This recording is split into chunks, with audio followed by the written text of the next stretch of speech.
buenas tardes, noches a todos. Ya estamos en vivo transmitiendo nuestra tertulia del Club de Lectura Cristiano de Historia del Cristianismo del autor Justo González. Antes de comenzar, yo quiero aclarar un par de puntos. Primero, esto no es una clase. Como esto no es una clase, aquí nadie es profesor, aquí nadie sabe, aquí nadie tiene la última palabra. Esto es solamente una reunión donde estamos debatiendo, conversando nuestra visión acerca de lo que Justo González está exponiendo, que es el autor del libro Historia del Cristianismo, lo que él está exponiendo de la historia. Muchas veces lo que estamos leyendo es la interpretación de Justo González de lo que otro autor dijo. Por lo tanto, aquí el respeto es fundamental. Nosotros no podemos estar irrespetando ni las opiniones, ni las visiones, ni del autor, ni de los autores que están citando.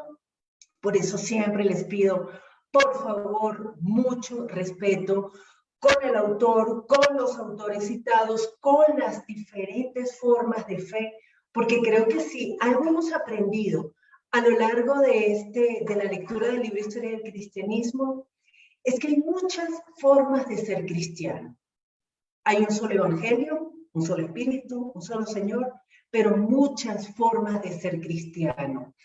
Y lo segundo que quiero aclarar es, bueno, aquí nadie sabe de historia del cristianismo.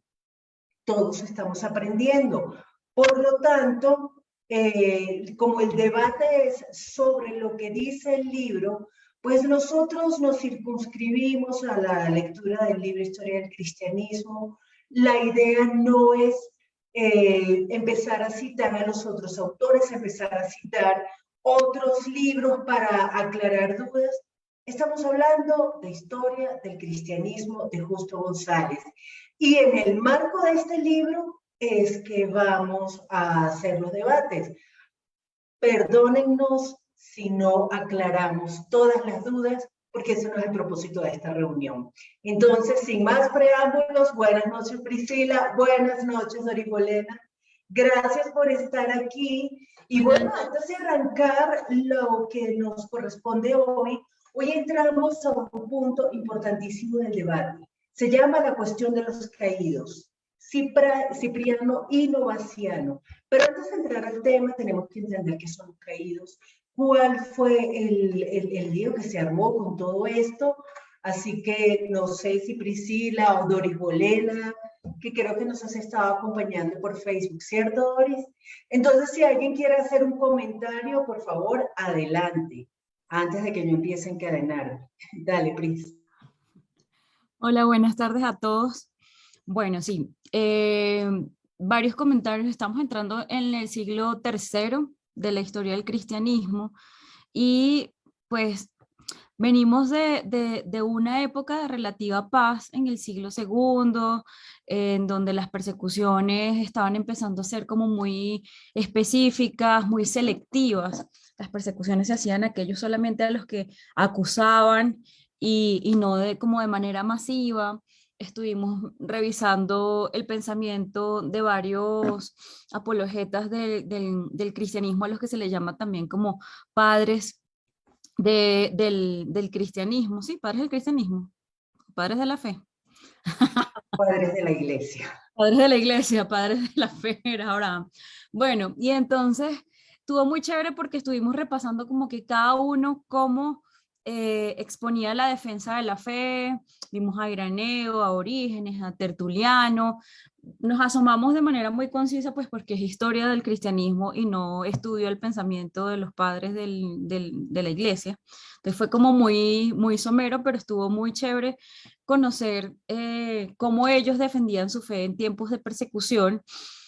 Y ahorita entramos al siglo III, en donde vimos cómo de esa relativa época de paz bajo el mandato de Decio en el año 249. Entonces se empezó una nueva oleada de persecución, pero unas persecuciones con un tinte diferente o con argumentos diferentes a las persecuciones que se habían hecho, por ejemplo, bajo Nerón y los otros emperadores, en donde se perseguía al que fuera cristiano y punto. En cambio, aquí se perseguía a los que no se arrodillaran y no compraran no se arrodillaron a la estatua de Decio y a los antiguos dioses, y a esas personas que no se arrodillaban, entonces a ellos se les perseguía, pero los que sí se arrodillaban se les entregaba un certificado como para constatar que ellos sí habían estado, pues que ellos estaban respetando las políticas del imperio, y eso hizo que se levantara entonces una acusación que eran los apóstatas de la fe, y eso empezó a destruir la iglesia por dentro, porque como así que este sí tiene el certificado, entonces es cristiano, no es cristiano, había unos que compraban el certificado para que no los mataran. Entonces esos apóstatas de la fe, pues por supuesto fueron los que quedaron vivos, los que se mantuvieron firmes los mataron. Entonces abríamos el debate, ¿no? De qué hubiéramos hecho cada uno, cómo la iglesia sobrevivió, pero entre comillas, con esas apóstatas y con los que habían confesado, y se levantó otro grupo también, que no me acuerdo, como los confesores, algo así, cómo se llamaban, que eran los que no se habían arrodillado, pero que estaban vivos, y como esa política de Decio logró de alguna manera dividir a la iglesia y hacer que entre la iglesia, pues, hubieran unos con mayor autoridad moral que otros para continuar la misión evangelística. Entonces estuvo muy chévere el debate porque lo trajimos a nuestras experiencias actuales. Ok, gracias, Pris. Cristian, buenas noches, milagro de verlo. ¿Cómo me le va? Gracias, buenas noches ¿Cómo a estás, todas. Cris? Yo no sé si tú leíste, ya te has puesto al día, ¿quieres comentar algo acerca de lo que hemos hablado en este punto? No, sinceramente no me he puesto al día por mis asuntos acá. El día lunes pasado estaba volando y el día lunes Tranquilo, antepasado no estaba tienes que allá. dar excusas porque aquí no somos confesores, aquí no te vamos a hablar como No, apóstata ni ustedes son caído. mis confesoras. Ustedes son mis confesoras autorizadas del siglo tercero. Entonces, Doris, ¿tú quieres comentar algo? Sí, pues en lo poquito que leí para ponerme como en el tono que han avanzado este estudio de la historia de la iglesia, me llama la atención y me presiona de que todo lo que pueda ir sucediendo, las exigencias como ese certificado que muchos lo obtuvieron, eh, me llega a mi espíritu eso tan fuerte, ¿no? Que a veces hay que tener claro y soportar para mantenernos en la vida de fe. No es nomás comprar un certificado y ya. Y todo lo que ha pasado a través de estos historiadores que cuentan esto, pues lo que causa es un daño terrible en la división de la iglesia. Es como lo que tengo como ahí metidito en mi cabeza para ver qué más sigue. Gracias, Doris. A la expectativa. Vale, gracias, Doris. Entonces ya estamos en la página 51 del libro. Hay algo importante que me parece que hay que aterrizar. Decio se monta más o menos 244, no me acuerdo. Lo cierto es que ya había ocurrido la persecución, ya había comenzado un proceso de persecución a los catecúmenos, o sea, a los nuevos creyentes. Ya no era tanto a los maestros. Aquí fue donde hablamos de Felicidad y Perpetua, esas dos jovencitas tan valientes que se enfrentaron a la muerte con una gallardía impresionante. Y después de eso viene una relativa paz, menos de medio siglo. Y dice que la iglesia, dice Justo González que la iglesia se relajó, que comenzaron a sentir así como que esos cuentos de las persecuciones, eso ya pasó. Y eso no va a volver a pasar. En menos de medio siglo. Eso fue lo que a mí más me impactó. Me golpeó, me hirió, me lastimó. porque si eso fue en menos de medio siglo, por Dios santísimo, todo el tiempo, nosotros en esta paz que estamos, esos cuentos de las persecuciones nos parece tan película épica que yo no creo que estemos preparados para eso. Si en medio siglo la iglesia se relajó, ¿cuánto más ahora? Entonces, Decio, muy consciente de las palabras de Tertuliano, la sangre de los mártires es semilla. Entonces Decio no creó mártires, sino apóstatas. Y comienza, como decía Priscila, a gestarse una división interna dentro de la iglesia, porque no había una persecución como tal.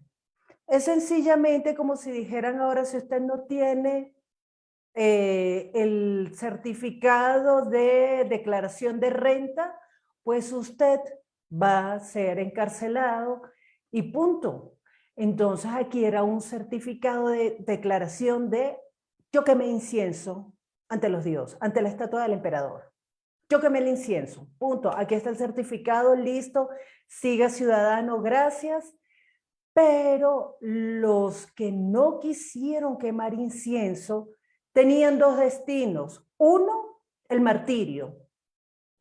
Y el otro, que me parece que queda que se enfrentan a la autoridad y no van a quemar incienso, pero no los matan, no los martirizan. De hecho, Orígenes fue uno de esos que sí fue golpeado, fue martirizado, sufrió tortura, pero no lo mataron. Él se murió después por el martirio, por todo lo que le pasó, porque estaba viejito y que le peguen a un viejito y eso es muy feo.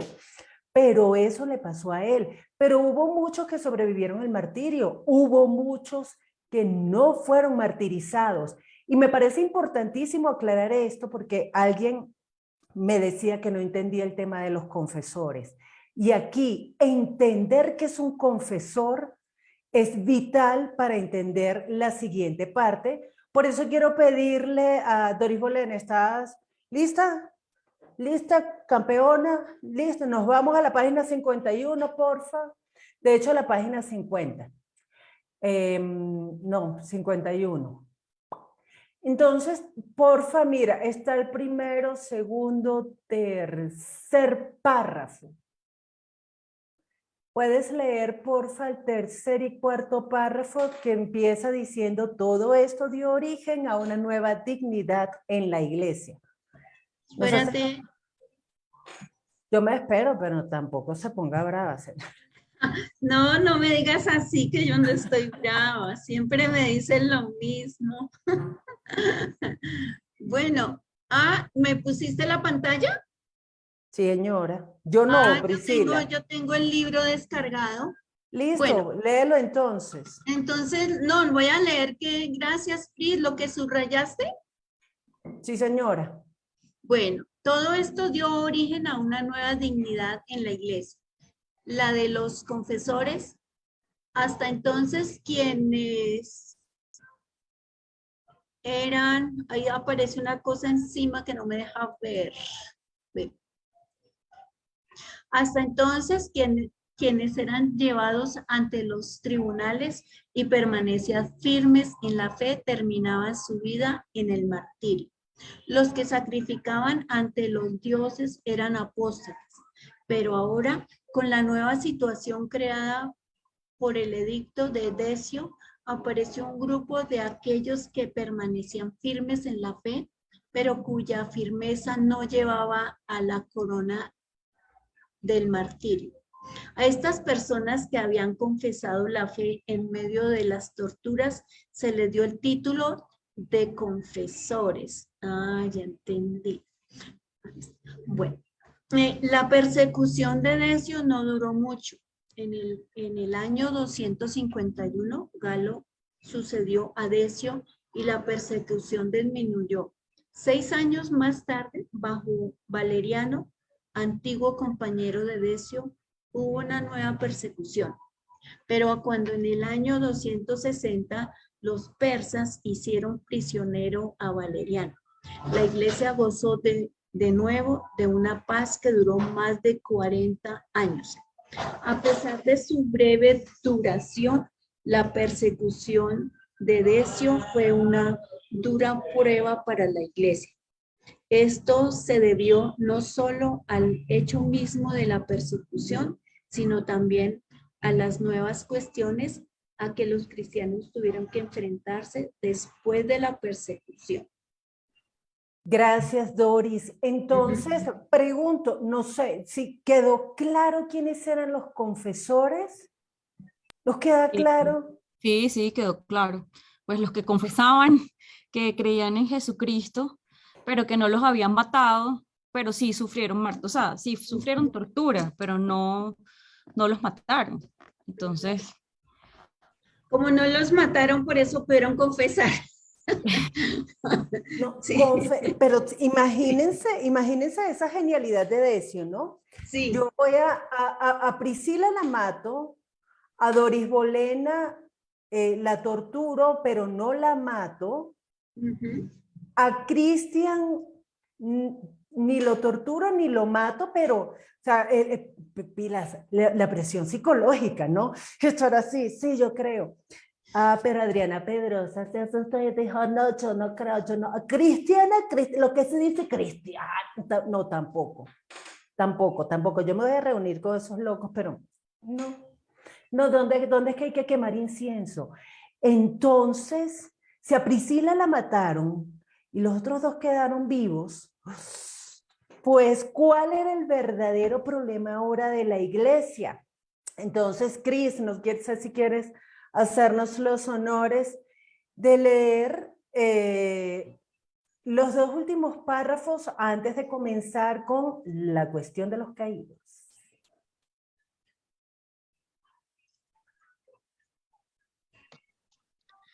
Desde el párrafo que dice, En una palabra. Una palabra. ay, me perdí. ¿Cuál Encuéntrate. es el último párrafo? El último párrafo, pero tienes que leer el que dice, en una palabra, el problema que la iglesia confrontó y luego, dado el gran prestigio. Correcto, ya.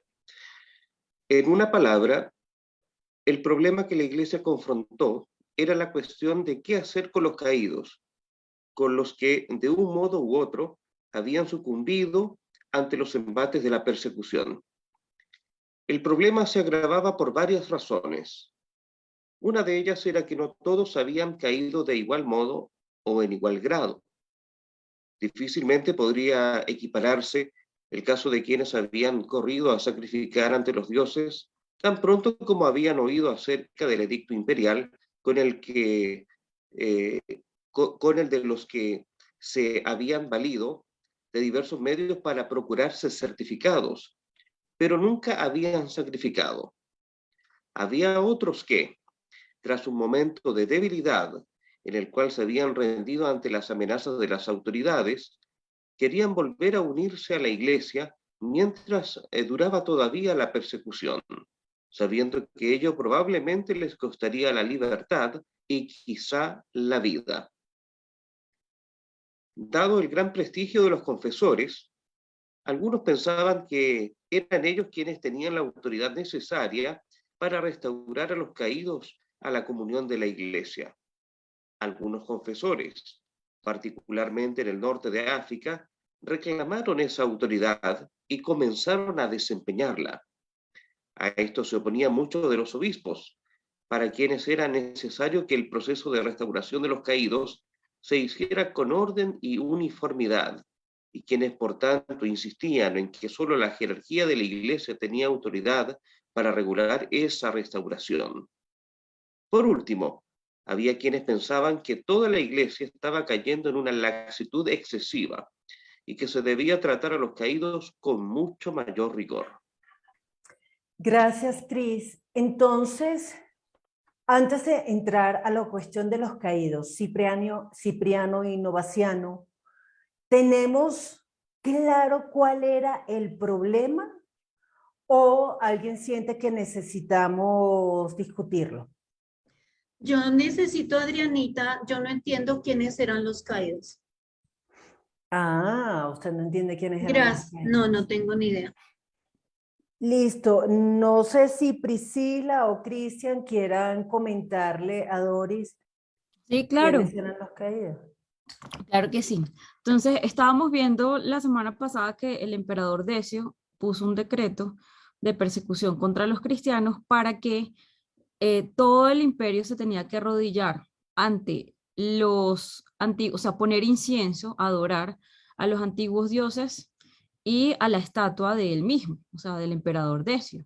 Entonces, obviamente, si ese decreto estaba, los que no se arrodillaban, pues eran los cristianos que se mantenían firmes en la fe, en su propia fe.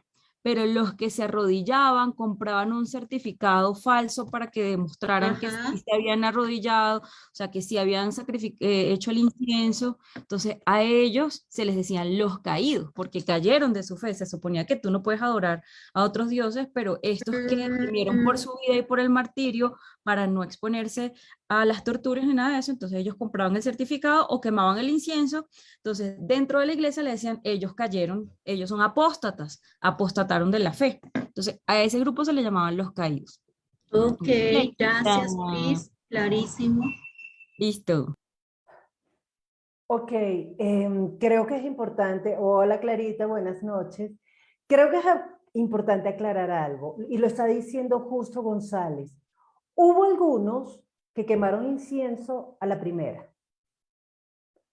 Hubo otros que sufrieron un poco más, pero llegó un punto en que ya les dio miedo y quemaron incienso. O sea, no fue a la primera, se tardaron un poquito.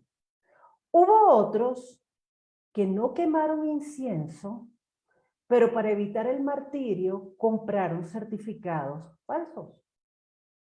Entonces, todos esos eran caídos, todos, porque usted no sufrió el martirio, usted no confesó a Jesús. No fue que lo cogieron a ver dónde está su certificado de haber quemado incienso ante la estatua del emperador. No lo tengo. Entonces, la semana pasada comparábamos eso con el tema del sello de la bestia. Oiga, pilas, yo me imagino que los cristianos en ese momento sentirían, aquí está, sello de la bestia. ¿Qué vamos a hacer cuando nos toque a nosotros? ¿Lo falsificamos? Falsificamos el sello de la bestia, ¿sí? Nos hacemos el tatuaje que préstame el Sharpie. O sea, en serio, ¿qué vamos a hacer? Y aquí todos esos eran caídos. Entonces el problema era qué vamos a hacer con los caídos, porque Priscila la mataron, a Doris Bolena la torturaron, a Cristian no lo torturaron, a Clarita, bueno, Clarita terminó quemando incienso después de la tercera entrada, o Clarita compró el certificado, pero nunca quemó incienso, pero yo lo hice a la primera. ¡Ey! ¿Quién merece y quién no merece ser restaurado? Ese era el debate aquí. ¿Y quién tiene y quién no tiene la dignidad para ser juez de esos caídos? ¿Qué quiere decir Cris? Bueno, a la luz del libro y de lo que pasó en esa época, veo la profunda sutileza del diablo para dividir la iglesia, para minarla desde adentro mismo y usando la persecución. ¿Quién es digno, quién es indigno? ¿Quiénes pueden, quiénes no pueden? Y así surgen todas las controversias. Eso. Sí, o sea, Decio fue un genio, porque el problema ahora era interno.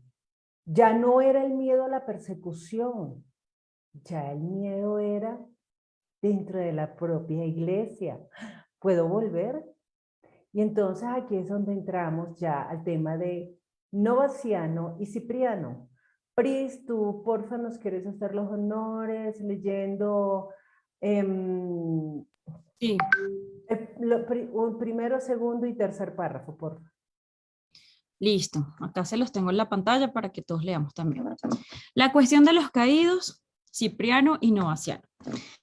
En el debate que surgió en torno a esta cuestión, dos personajes se distinguen por encima de los demás. Cipriano de Cartago y Novaciano de Roma. Cipriano se había convertido cuando tenía unos 40 años de edad y poco tiempo después había sido electo obispo de Cartago. Su teólogo favorito era Tertuliano, a quien llamaba el maestro. Al igual que Tertuliano, Cipriano era ducho en retórica y sabía exponer sus argumentos de forma aplastante. Sus escritos, muchos de los cuales se conservan hasta el día de hoy, son preciosas joyas de la literatura cristiana del siglo III. Cipriano había sido hecho obispo muy poco tiempo antes de estallar la persecución, y cuando ésta llegó a Cartago, Cipriano pensó que su deber era huir a un lugar seguro con algunos otros dirigentes de la iglesia, y desde allí seguir pastoreando a su grey mediante una correspondencia nutrida. Como era de suponerse, muchos vieron en esta decisión un acto de cobardía. El clero de Roma, por ejemplo, que acababa de perder a su obispo en la persecución, le escribió pidiéndole cuentas de su actitud. Cipriano insistió en que su exilio era la decisión más sabia para el bien de su grey y que era por esa razón que había decidido huir y no por cobardía. De hecho, su valor y convicción quedaron probados pocos años más tarde, cuando Cipriano ofreció su vida como mártir. Pero por lo pronto, su propia autoridad quedaba puesta en duda, pues los confesores que habían sufrido por su fe parecían tener más autoridad que él. Gracias, Pris. A mí me parece que es interesante debatir esto que está pasando aquí, en la iglesia del siglo III. No sé si alguien quiere comentar algo. Dale, Pris. Sí, o sea, que me impresiona que la autoridad, entre comillas, se ponga en tela de juicio por qué tanto, por qué tan dispuesto estabas al martirio, como si ya tuvieras el cielo ganado porque te hayan martirizado. O sea, que ese haya sido como el criterio para juzgar que una persona o no tenga autoridad y no que haya sido, por ejemplo, que si está predicando el evangelio como es y no está predicando como había pasado antes falsas doctrinas, cuando se levantó todo este tema de Marción y de los gnósticos. Entonces, ahí el tema era, ustedes están predicando una cosa que se aleja del evangelio, ustedes están predicando falsa doctrina, pero estamos viendo que esa no es la acusación que le están haciendo a Cipriano, sino que lo que le están acusando a él es que él huyó, o sea, él huyó y se fue a otro sitio para seguir predicando el evangelio, y entonces, o sea, entonces, ¿qué? Tiene que entregarse porque tiene que entregarse, y eso es lo que prueba que usted es cristiano. Entonces, me impresiona que ese haya sido como el parámetro de usted tiene autoridad para seguir siendo obispo, cuando se supone que pues ser obispo es cuidar a las ovejas, predicar la palabra, llevar las señales. Entonces, eso es lo que nos mandó Jesucristo, ir a todo el mundo y predicar el evangelio, comprobando con las señales, pues, que yo soy el Señor. Bueno, no dice así, pero esa es la misión, esa es nuestra misión. Esa es nuestra misión. Entonces, si hay algo por lo que yo tendría que juzgar a alguien, digamos, en su labor de pastorear, predicar, enseñar, etcétera, pues por lo menos yo pienso que el parámetro debería ser eso. Mira, tú no estás haciendo lo que Jesús mandó. O sea, tenemos el mismo ejemplo de Pablo, no se le pasó huyendo. O sea, él iba a la cárcel, bueno, no es que huyendo, pero lo perseguían en la cárcel, entonces se iba para otra ciudad, entonces mandaba cartas por acá. Bueno, no sé, me estoy inventando. Pero me parece que Pablo siempre estuvo bajo persecución mientras él iba haciendo la obra, Sí, él iba y pues haciendo la luego obra, él lo incluso hizo una vez desde lo la sacaron en cárcel. una canasta, pero él se fue a Jerusalén cuando todo el mundo le dijo, No Pablo, vaya. te van, no, mira, Ah, no, entonces el Pablo no es el dueño mejor de ejemplo. este cinturón lo van a meter en la cárcel y lo van a llevar amarrado, y Pablo dijo, ¿voy a huir yo? Sí, no, Entonces, Pablo no es o el sea, ejemplo. aquí hay un tema que nosotros podemos ahorita, no, Ave María Purísima, sin pecado concebido, ¿cómo se le ocurre a esta gente juzgar a los hermanos? Vamos, yo les propongo, pongámonos en los zapatos de las personas que fueron torturadas, de un Orígenes que fue torturado y martirizado. O sea, porque yo creo que es muy fácil decir, si yo soy una cobarde, pues yo voy a decir no, como se les ocurre juzgar a Cipriano. Si yo soy una persona que me creo con mucha autoridad, porque la semana pasada tú decías que nosotros juzgamos por todo. Es más, nosotros juzgamos quién se conecta o quién no se conecta al club de lectura, el colmo. El colmo. ¿Por qué Cristian no se ha conectado? Vamos, apóstata. Porque nosotros estamos en eso constantemente, pero cuando nos ponen la lupa en el otro, el colmo. ¿Qué dice Pero yo Pris? pienso es que este debate es más chévere si cada quien dice lo que hubiera hecho. O sea, yo honestamente, yo no me hubiese dejado martirizar. Yo hago lo mismo que Cipriano y que chao, o sea, me voy para otra ciudad. Si me pasó menos en mi país natal y yo me fui como una cobarde, o sea, a mí me pasó eso. Y los que nos fuimos de Venezuela nos dijeron de todo, nos dijeron no regresen más a este país, cobardes, se fueron, abandonaron a su país. O sea, que hasta apodos nos inventaron a los que nos fuimos de Venezuela. Entonces, yo ya estoy clara, yo viví una situación que es menos relevante, pero parecida, y donde yo vea que el piso está temblando, yo salgo corriendo y me voy. Entonces, claro, para mí, yo soy la que me indigno y digo, no, ¿cómo van a decirle, cómo van a juzgar a Cipriano si él está haciendo la obra? ¿Cómo se les ocurre? Porque yo haría exactamente lo mismo que Cipriano. Pero pues habría otros, que yo no sé si aquí alguno de ustedes diría como que yo me dejo martirizar y me pongo voluntaria. Claro, que diría lo que tú estás diciendo, como cómo se le ocurre, o sea, a esta huir cuando en cambio nuestro obispo sí se enfrentó como debe ser. Pero yo estoy a favor de Cipriano, o sea, yo voy con ese team.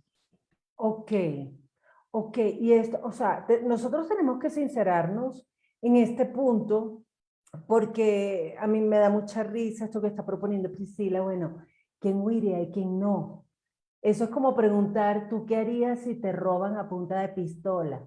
Hay gente que dice, no, yo lo entrego todo. Y resulta que le sacan una pistola y sacan el karateca de esa persona, el ninja, y se enfrenta y uno le dice, pero loco, tú ni que ibas a salir corriendo y le entregas todo. No sé qué me pasó.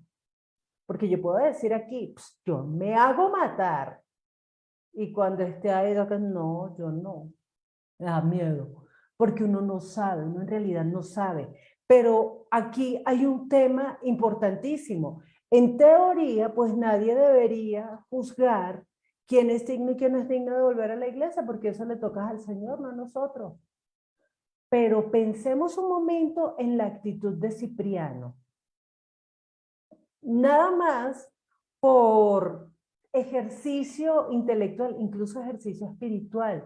Miremos los pros y los contras de esa decisión. No sé si alguien se quiere sumar al ejercicio o seguimos avanzando. ¿Qué les parece? Clarita que está tan callada, una mexicana callada es más raro. Uno piensa que estará tramando. Hagamos el ejercicio. Dale, Doris, entonces opine, China.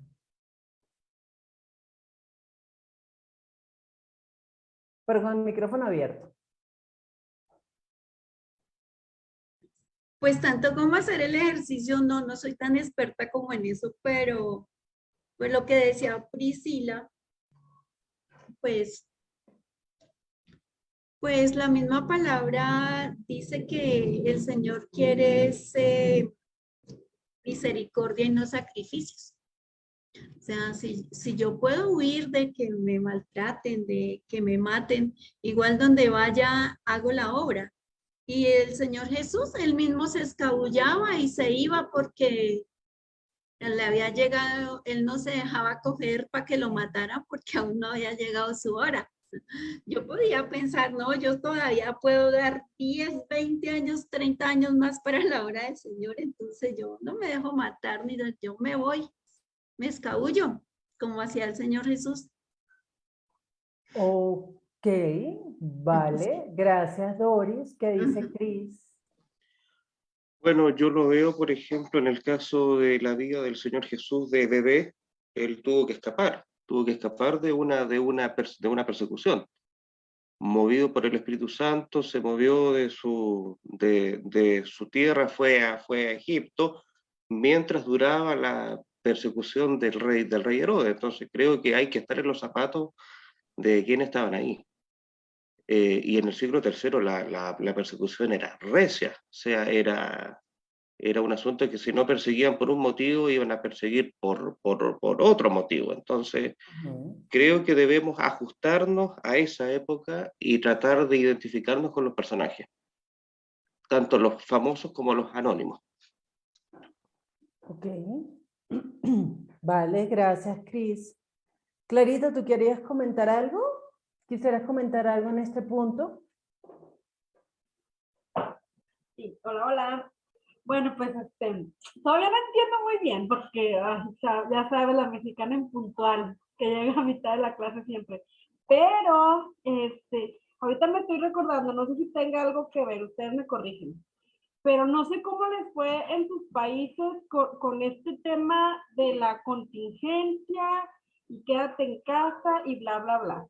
Aquí hubo como que dos perspectivas en cuanto a los cristianos hablamos.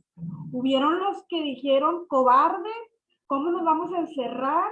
¿Cómo vamos a cerrar las iglesias? Si Cristo tiene poder, ¿cómo les decimos a la gente, no vengan, que es en su casa porque se van a enfermar, se van a contagiar y bla, bla, bla? Esto es una cobardía, la iglesia fue perseguida y de todas maneras les decían que no predicaban y ellos siguieron predicando. Y hubo la otra postura de no, claro que no, o sea, el entendido ve el mal y se esconde, tenemos que ser obedientes, tenemos que obedecer a nuestras autoridades y póngase la vacuna, porque si no se pone la vacuna es un desobediente, que Dios manda que obedezcamos a nuestras autoridades y se hicieron como que dos bandos. Estaban los que decían que la iglesia estaba siendo acallada, que estaba siendo resguardada y que era un plan, ya saben, de los Illuminati, de los masones, de quien sea, de la nueva era, para callar a la iglesia y que la iglesia o sea, no sé, como los corderitos o como los changuitos solamente obedecieran y nos callamos y nos encerramos y cerramos todas las iglesias y ya. Pero hubieron la otra postura de que no, de todas maneras, y nosotros nos vamos a seguir congregando y no vamos a hacer caso. Entonces, creo que aunque esto pasó hace mucho tiempo, sí tiene mucho que ver con la actualidad, con algo tan pequeñito como un virus. Ya no nos digan que nos tengan la guillotina aquí, o sea, algo tan sencillo como eso, fue algo como que un revuelo a nivel mundial. Así es que yo, sinceramente, yo diría, no, yo no voy a huir, pero quién sabe, yo creo que viendo la necesidad y con mis hijos y todo, yo digo, vámonos, vámonos porque aquí espantan, ¿no? Así es que no sé, la verdad, yo creo que juzgar es muy fácil hasta que está uno en la posición. Gracias, Clarita. Y qué buen ejemplo este. A mí lo que me llama la atención es cómo usamos la palabra a nuestra conveniencia. Para justificar mis decisiones, yo uso la palabra de Dios. Tenaz, porque yo podría decir, hey, yo estoy de acuerdo con los que acusaron a Cipriano, porque el Señor Jesús lo dijo, bienaventurados cuando los maten, cuando sean perseguidos por causa de mi nombre. Entonces, y a mí me da mucha risa eso que decía Cristian, el Señor Jesús huyó. Ahí sí queremos imitar al Señor Jesús. Y no fue que él huyó, pilas. El Espíritu Santo lo movió. Y cuando no había llegado su hora, es verdad, él se movía y él se escabullía porque no había llegado su hora. Entonces,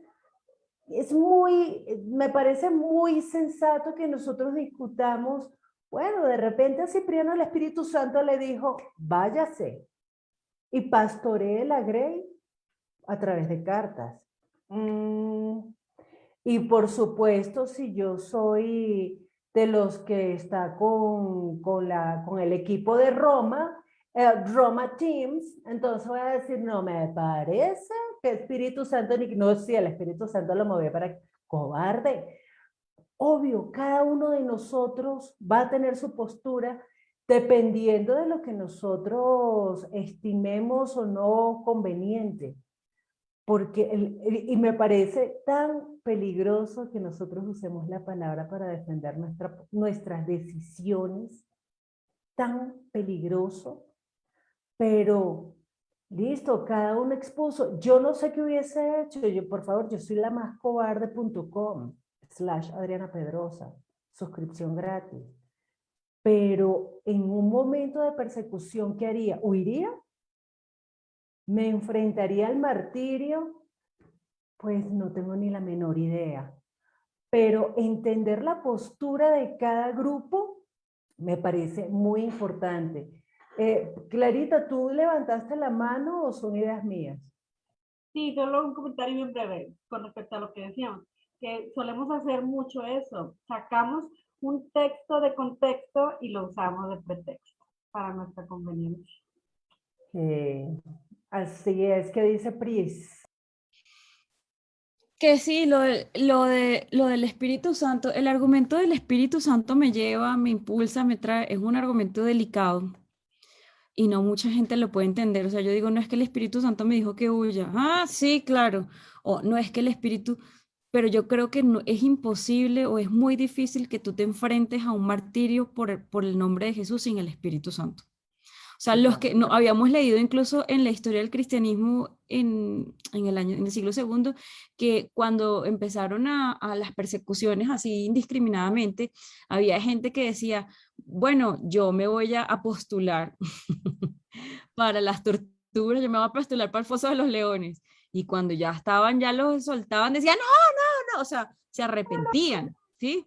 Porque se había puesto como de moda, porque los que sí sufrían el martirio, pues ya los tenían casi que como santificados, lo más santo, entonces había mucha gente que quería decir, bueno, yo quiero ser popular, y si para ser popular, entonces tengo que ir a exponerme a la tortura, pues yo me postulo.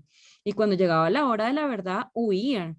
Entonces yo creo que para poder hacer eso, sí, tienes que estar llenísimo del Espíritu Santo, o ser un loco, psicópata, o sea, ya el otro extremo, ahí yo no sé, pero si estás lleno de Cristo y si estás defendiendo el nombre de Cristo, pues no tendrías por qué ser un loco psicópata. O sea, entonces creo que es un argumento difícil el que uno diga fue el Espíritu Santo, pero no sé por qué cuando uno va y predica y uno dice, mira, es que el Espíritu Santo me trajo, la gente no te cree. O sea, no entendemos qué hace el Espíritu Santo y por eso es que no nos creen, porque como no estamos entendiendo realmente cuál es el papel del Espíritu Santo, entonces ahí cuando uno dice Espíritu Santo, entonces de una dicen, ay, no, ese argumento chimbo ahí, esa manipulación, eso no sé qué. Sí, complicado el argumento del Espíritu Santo me dijo, porque regularmente cuando la gente usa ese argumento, el Espíritu Santo siempre a su conveniencia. Pero resulta que cuando Felicidad sufrió el martirio, cuando ella estaba dando a luz, y que se estaban burlando de ella por los dolores del parto, estaba ahí, ¿tú crees que se vas a aguantar el martirio? Y la palabra de ella fue, aquí estos son mis dolores, pero cuando esté sufriendo el martirio, otro sufrirá conmigo. Wow, esa mujer se estaba llena del Espíritu Santo. Ahí sí le creemos, pero cuando es a tu conveniencia, ok, lo pongo en duda. ¿Qué dice Doris? Pues bueno, aunque lo que estamos estudiando es historia, pero eh, el Señor Jesús fue tan claro y nos deja el mejor ejemplo de esta parte del Espíritu Santo. Pues recuerdo cuando el Señor Jesús le dice a Pedro que lo negara 3 veces. De hecho, lo negó 3 veces. Y después, cuando le dice te ceñirá a otro, o sea, el Espíritu Santo, si Él lo llevará a donde lo tiene que llevar para que siga predicando el Evangelio. Entonces, lo que estoy tratando de decir es que sin el Espíritu Santo, pues fácil, saco el certificado. Sin el Espíritu Santo, se me fue. Sin el Espíritu Santo, o sea, fácil sacar el certificado, quemar incienso y sin la otra parte que quería decir es Ay, esperen.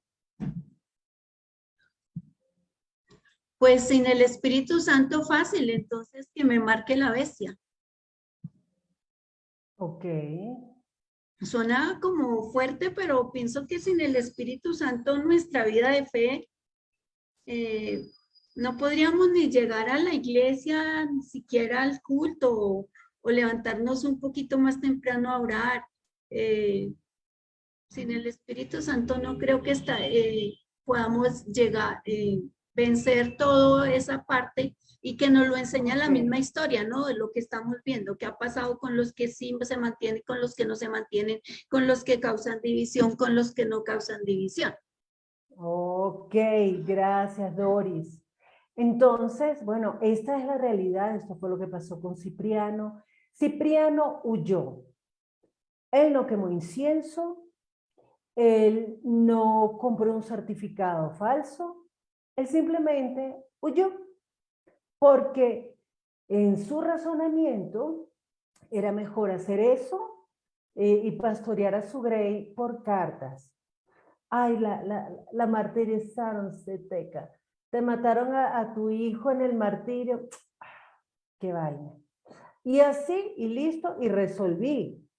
Pero entonces, vamos a seguir leyendo, porque termina aquí este párrafo diciendo, pero por lo pronto su propia autoridad quedaba puesta en duda, pues los confesores que habían sufrido por su fe parecían tener más autoridad que él.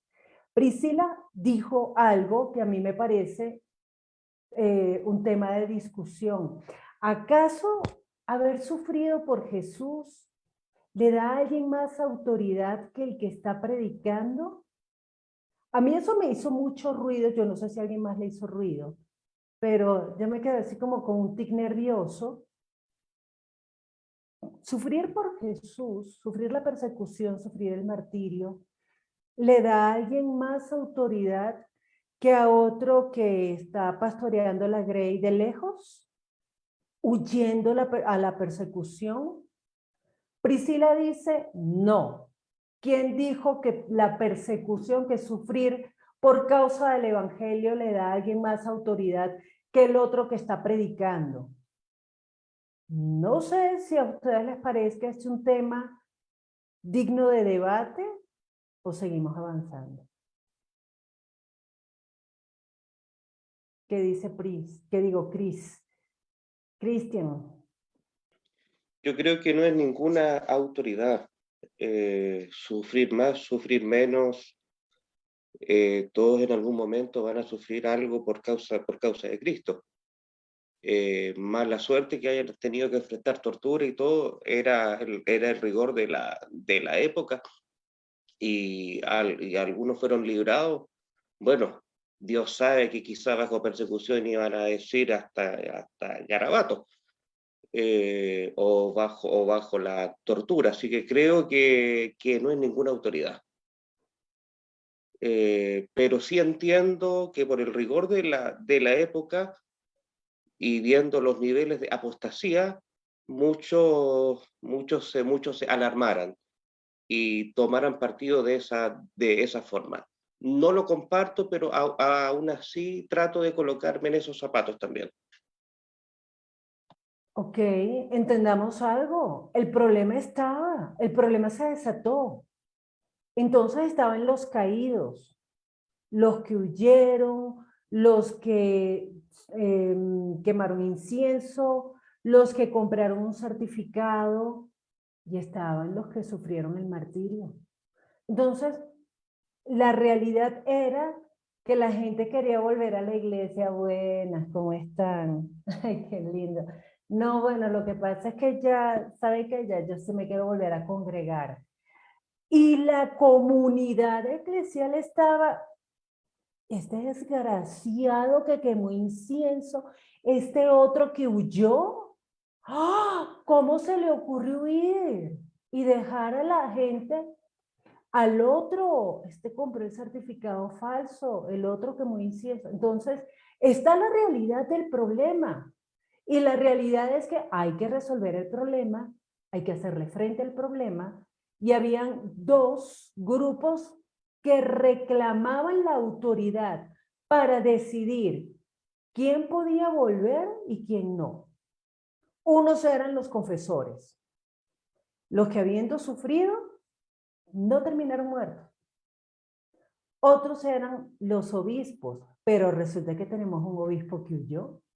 ¿Y usted qué se creyó? ¿Que puede llegar así con su cara muy lavada y opinar aquí? Entonces, sí hay un tema de autoridad y hay que enfrentarlo, punto. ¿Qué dice Priscila? Pero pues si tenemos a Pedro que huyó, 3 veces cantó el gallo y Pedro salió corriendo y luego miren Pedro que pues los católicos lo consideran pues el primero, el que edificó la iglesia. Entonces, o sea, yo no sé, Ok, pero yo creo que Jesús nos recibe a te todos. aumento la apuesta. Ya van, Pedro no he terminado. huyó cuando Yo no tenía el pienso, Espíritu Santo. yo pienso, bueno, pero yo pienso que Jesús nos va a recibir a todos. O sea, la autoridad es el arrepentimiento. Si nosotros nos arrepentimos y confesamos que Él es el Señor, listo. Pero además, tú estás huyendo de o sea, del emperador de Roma que para ti no representa una autoridad y estás diciendo, yo no me voy a ir a arrodillar delante de esa gente.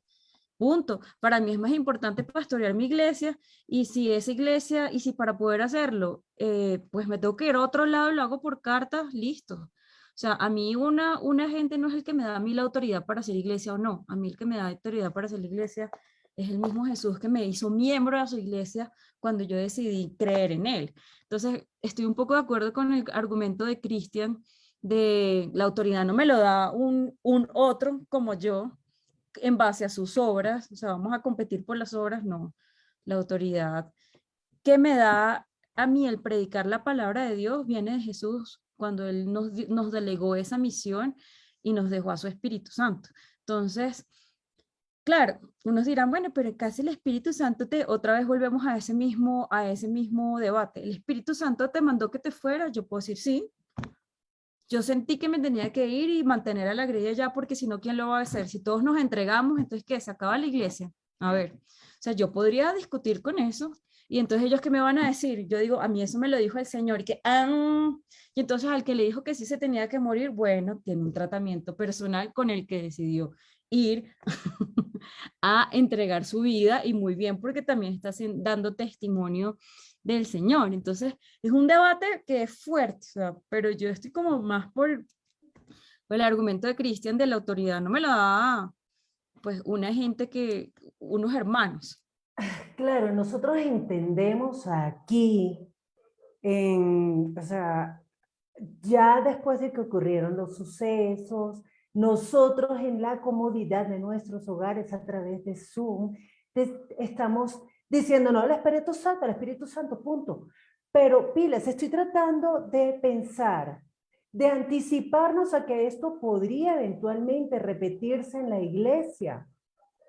Es más, por cosas más pequeñas nos damos palo. Entonces, pensemos, es el ejercicio. Yo sé que aquí todos moriríamos por el Evangelio o todos seríamos guiados por el Espíritu Santo a huir, whatever. Pero el ejercicio intelectual, llega el momento, cesó la persecución, llegan las personas que quieren volver a la iglesia después de haber caído. Entonces va a haber un grupo del que quedó lisiado, del que quedó malherido, del que le mataron toda su familia, y toda esa gente va a decir, no puedes volver, apostataron de la fe. Otros van a decir, no, qué pena, es que usted no tiene autoridad para decir quién puede volver o no. La autoridad la tiene el obispo de esa iglesia. Y entonces van a decir, como el obispo de la iglesia va a tener autoridad si usted se largó. Ahí está, o sea, en este ejercicio intelectual que estamos haciendo aquí, ¿quién piensa usted? Yo sé yo sé que nada nos da autoridad si no es el Señor. Claro, es que yo lo que quiero es como que sacarnos de ese frasquito de cristianos lindos. O sea, no seamos bobos en el momento en que Cristian llegue sin un ojo porque de toda la tortura, de todo el martirio que le hicieron, perdió un ojo, pues llega Adriana Pedrosa. No, yo me escapé porque no es que, pero yo me conectaba desde Zoom, juiciosa para... Y Cristian va a decir, hijo de madre, pero es que esta que se cree, porque ahí se nos va a acabar la cosa bonita. Entonces, lo que quiero es que nosotros pensemos, o sea, en una situación como esta, ¿cómo se manejaría hoy en la iglesia? ¿Quién puede decir, la recibimos o no la recibimos? ¿Qué dice Doris Bolena? Pues sabemos que hay que recibirla, pero la mayoría de las congregaciones, y digo, pues, donde la que yo estaba antes de llegar a Palabra Viva, allá es como muy parecido. O sea, en serio, es mucho dogma, mucha rigurosidad del hombre, ¿sí? Por ejemplo, acá está diciendo el libro, en la partecita que sigue, dice que solo pueden volver si hay el arrepentimiento, ¿sí? ¿Y quién puede juzgar a la otra persona si está arrepentida o no está arrepentida? Solamente quiere volver a la iglesia del Señor, ¿sí? Entonces, yo veo mucho dogma y no solamente, imagínate en esa época, si todavía en la actualidad se vive, ¿cómo sería eso de duro y de rudo en el año, ¿qué? 200, ¿qué es que está hablando ahí? 200, en esa parte, o sea, muchos, muchos años atrás. Entonces, pues sabemos que es el Señor, es su amor, es su gracia, pero ahí está actuando el hombre. El hombre es el que está poniendo condiciones, quién vuelve y quién no vuelve, y que si se arrepiente o no se arrepiente. Me parece tenaz, muy tenaz esa partecita. Sí, o sea, tenemos esa realidad, o sea, esto puede volver a Sí. pasar y por cosas mucho menores, la gente piensa si alguien discute si alguien podría volver o no a la iglesia después de haber hecho determinado pecado. Entonces, si esto fuera así, ¿cómo pararse frente a la iglesia y decir y predicarles de verdad? Oiga, es el arrepentimiento. La gente tiene derecho de volver. La gente, o sea, el Señor igual nos va a recibir, aunque fallemos. Entonces, esa es la parte que a mí me parece más ruda porque, pilas, el Señor dijo por medio del apóstol Pablo, nos perfeccionará hasta el día de su venida. Pero en la iglesia se está creyendo eso, o estamos diciendo nos perfeccionará, yo me relajo y yo vivo la vida loca y sigo haciendo lo que quiero, pero predico el evangelio, eso sí.